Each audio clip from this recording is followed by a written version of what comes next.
Well, hey there. I just wanted to give a quick update for the Wisdom Walk, the hike and the walk, the hike being in the woods and the walk being at this time the Arboretum, and let you know how it's going and see if I can help you out a little bit. So we'll run through the questions that we had to make sure that you're up to date for the second walk, or if you want to use them for any time for your own use. So first of all, when we went out into the woods and the arboretum, there was a flyer, and on that flyer, there was a little treasure hunt, and you go find certain things and poke a hole through them, and it's just kind of fun, right? So you're just not always in it, in the deep thought when you need to come out and take a break or whatnot. And then the other piece of that, and this was the most important piece of the wisdom walk, in terms of wisdom walk, you can hike whenever you want, right? Or do whatever you want. But the most important part was I had to deal with the questions that were asked. These are the questions that you kind of think about as you're walking along. We did it in partnership so that the other person, I just kind of talked my piece and they talked their pieces. So we can talk through them. A lot of times, especially for extroverts, we think out loud. Introverts a lot of times just think on the inside, right? But it's totally up to you. So the questions that we had were really about getting to how you can make the best choices so that you can express yourself in the most productive manner. You can actually make conscious choices based on what you know to come to certain situations in a more productive manner. So whatever that is for you. And that could be something that you're really good at, and like really, really good at, and you make decisions based on that goodness, or something that you're struggling with.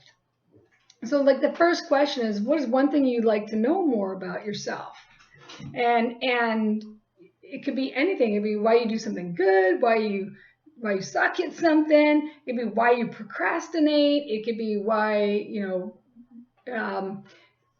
do you respond the way you do to certain situations. It could be any of that stuff, right? And for me, it was a why do I not like something?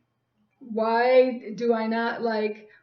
And I won't share my stuff here publicly, but I'll give an example. Why do I not like the school down the street? Actually, I love the school down the street. But let's just say if I didn't like the school down the street, why do I not like the school down the street? What's bothering me about that? And so with that is that the next question is what sparked this as a thing that I would want to know? So in other words, why? Is there a value that's being um, violated, if you will? Is there something about the school that I don't like because I have a value and it's not meeting my value? So why? And then what do I already know about me about that situation? So so is it something? It's definitely something in me because it's my reality. There's a reason why I don't like it. And what is that reason I don't like it? And what do I already know about those reasons that I have? So let's say that it is the school down the street, and I don't like the school down the street because this isn't truth, right? So I'm just making this up. Because kids hang out there, kids, adults, whatever, and do drugs, even though it says it's a drug-free zone, which, by the way, that should be understood. But anyway, so maybe I don't like that, and maybe it violates my freedom to walk around the school for whatever fear. And that's what I know also. I'm afraid to, right? So why? It's the freedom. What do I already know about that thing about me? Why is my freedom being violated? Because I'm afraid to walk through school. I might be associated. They might approach me. They may also be packing weapons. So there's a fear, and that's my reality. I may be making it up. They may not even be doing drugs for all I know. Don't know, but it's what it looks like, right? So in my reality, I have all these things going on. And then in my head, and then come down to the root problem of it. Now, mind you, drugs at a school, you know what you should do then. But there are simple things in our lives that, why do I respond to my spouse the way I do when he or she asks me about mowing the lawn? Why do I feel responsible for everybody else when they don't do stuff? That's their responsibility, not mine. Why do I procrastinate? Why do I wait to the last minute to get something done? And that might not be everything. It might just be a few things. So all these whys come out. And then, why is it important to me to know this about myself? What sparked this is something I wanted to know, besides that I asked you the question. If you want to be snarky. I love snarkiness.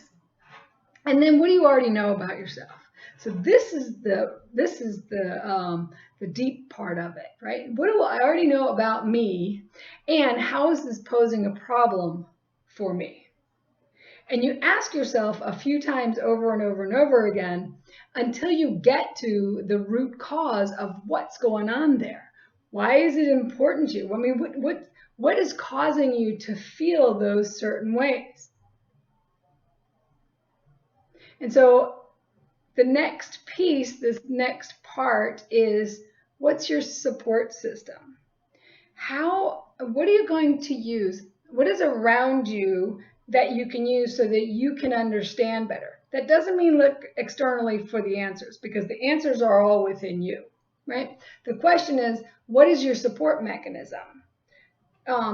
What can you do to understand this more for you so that you can make better choices? What can you do to identify the better choices that you would have? Do you need somebody to talk to? Do you need to meditate? Do you need to exercise? What helps you to be able to generate the thought of, here's the situation that I have, and here's the better part of me that I can bring that is really my most authentic self. It's not the troubled self. It's the authentic self. So that's what we get to the next time. And what we'll be doing in the wood, at least for the hike, we'll see about the park, is find a stick, so a walking stick or a rock.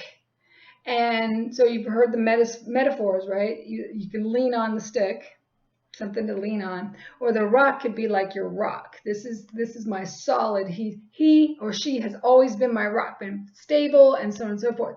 So that might be something that you could hold on to. So that could be, if you're not, if it's not a person or somebody you would talk to, that could be your thought of, when I start thinking about this thing, I can have a reminder through my stick or my rock, and that can be part of your support system.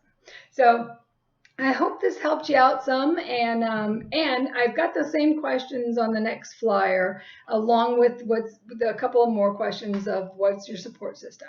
So and I'll make some copies for Wisdom Walk number 2. So anyway, I look forward to seeing you out there. I'm really excited about this, and if you have any questions, don't hesitate to reach out to me. My phone number is on the